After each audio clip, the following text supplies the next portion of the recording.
Situasi kesehatan jiwa di Indonesia mengalami peningkatan berdasarkan riset kesehatan dasar tahun 2018. 7 dari 1.000 rumah tangga memiliki anggota keluarga orang dengan disabilitas psikososial.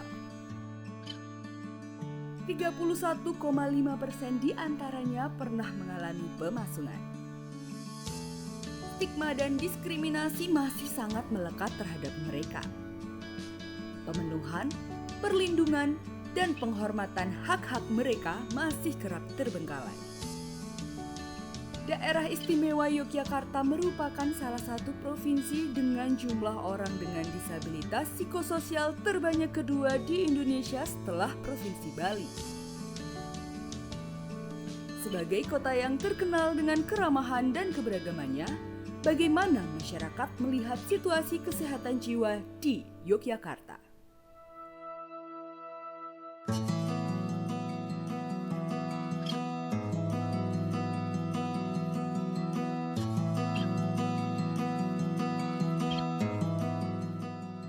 Sering ketemu, cuman kalau istilah penyebutan ODDP itu ya saya baru dengar.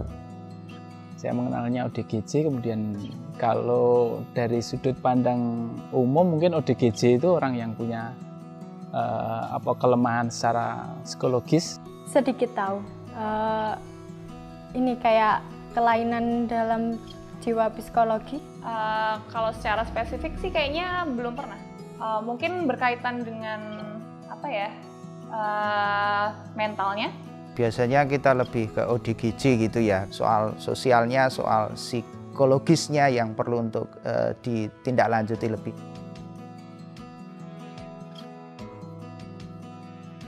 Saya pribadi nggak setuju dengan istilah orang gila.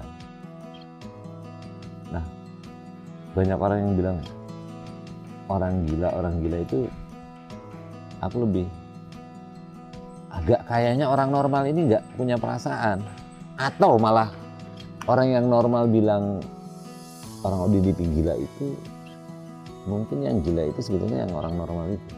Saya melihatnya layaknya manusia normal saja, ya, hanya kemudian butuh pendampingan secara sosial, secara kebudayaan yang khusus gitu, sehingga saya tidak menerjemahkan teman-teman ODGJ itu mesti dimarginalkan secara sosial. Mungkin pertamanya ya merasa kasihan dulu ya, kenapa kok Tuhan nyiptain dia kayak gitu.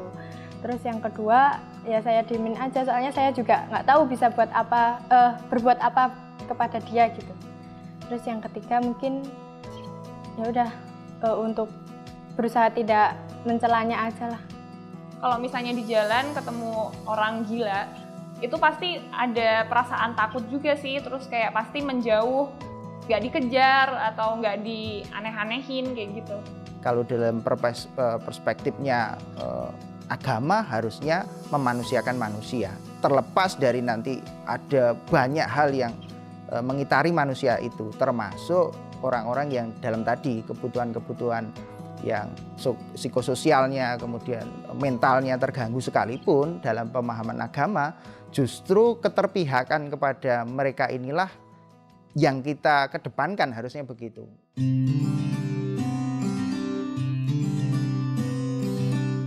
Nama saya Sumiati, saya tinggal di Jogja dan sekarang saya melakukan beberapa aktivitas menjalankan usaha seperti online kipas, setor mainan di warung-warung. Aku mulai usaha dari tahun 2018 sampai sekarang. Aku lebih senang wirausaha karena panggilan hati aja. Terus mungkin kalau lebih senang wirausaha juga nggak senang diatur orang. Saya sudah mengenal Mbak Sumiati di sini sudah lama, tapi beliaunya baru menitipkan mainannya di sini baru 1 tahun ini. Kenapa Mbak Sum? Karena saya peduli. Mbak Sum tetangga saya, dia harus bekerja untuk menghidupi dirinya sendiri. Katanya aku ya udah pada lihat ada gejala-gejala stres gitulah dari wajahnya, dari nggak pernah sisiran, terus pokoknya kayak orang stres gitulah kalau keluar rumah itu. Sempet dari rumah sampai ke Kaliurang gitu jalan-jalan. dari jam 12 malam sampai jam 5 pagi. Dulu kan pernah di panti, aku belum minum obat. Di situ aku lihat kok pada minum obat. Akhirnya aku ambil selebaran Gracia itu, terus di rumah itu kan udah nggak sadar kan. Keluarga lihat selebaran itu terus aku dimasukin Gracia. Ya mendingan lah daripada di panti. Makanan terjamin. Terus apa ya? Perlakuannya juga nggak terlalu sekasar di panti. Kalau di panti itu kasar banget perlakuannya.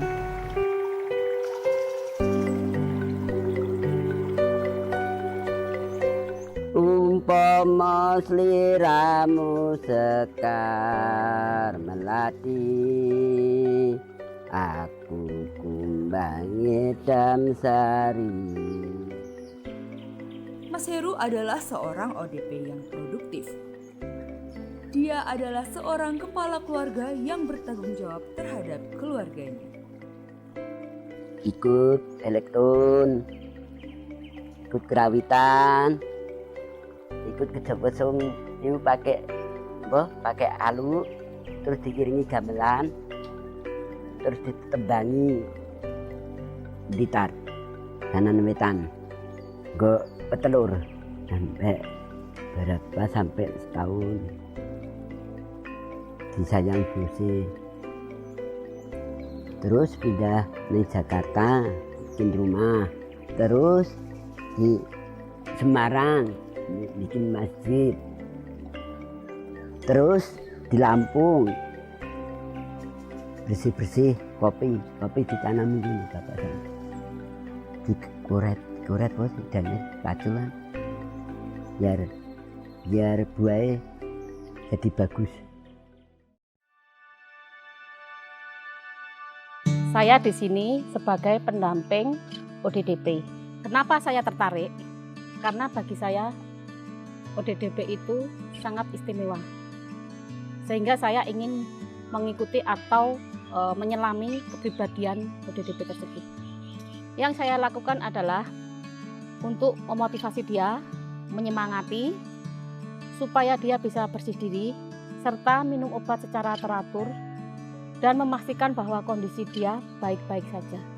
Tantangan kita sebagai pendamping yaitu kita mesti bisa meluangkan waktu dan juga materi, serta tantangan dari masyarakat bahwa kita dianggap kurang kerjaan. Pandangan masyarakat saat ini tentang ODDP lumayan sudah bagus, mereka sudah memahami tentang ODDP, tapi masih ada juga 1-2 yang mereka belum paham, tapi kita masih bisa menjelaskan.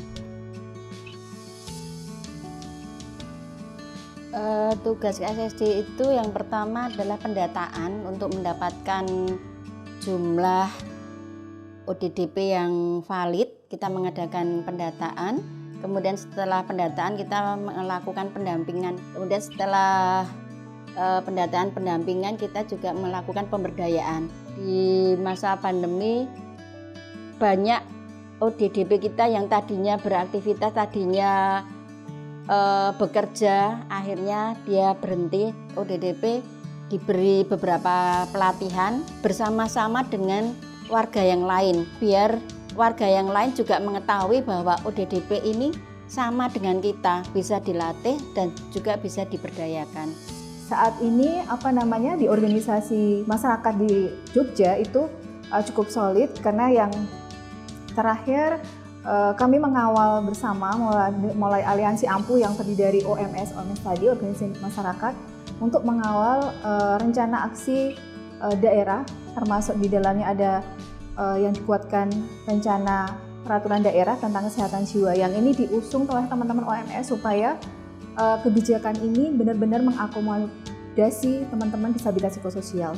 Poin dalam pemulihan disabilitas psikososial ini banyak porsinya pada mereka ketika di masyarakat, yaitu ketika mereka diterima di masyarakat terus diikutkan dalam kegiatan kemasyarakatan. Nah, itu yang coba kita dorong semuanya bersama-sama teman OMS, termasuk dari di pusat rehabilitasi Yakum ini dengan pendekatan rehabilitasi berbasis masyarakat, rehabilitasi sosial.